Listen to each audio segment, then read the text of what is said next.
On se souvient de la marée humaine du 1er mai 2023. Des milliers de manifestants boostés par la réforme des retraites. Cette année, mobilisation différente. Pas de marche dans les rues du Mans, mais un village au parc du Quai de Maulny.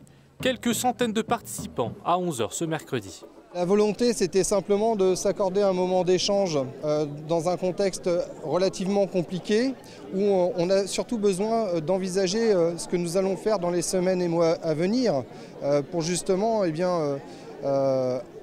obliger le patronat à augmenter les salaires. Loin aussi, l'image des syndicats unis.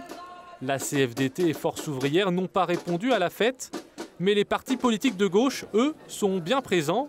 Un bon moyen de se montrer avant les élections européennes.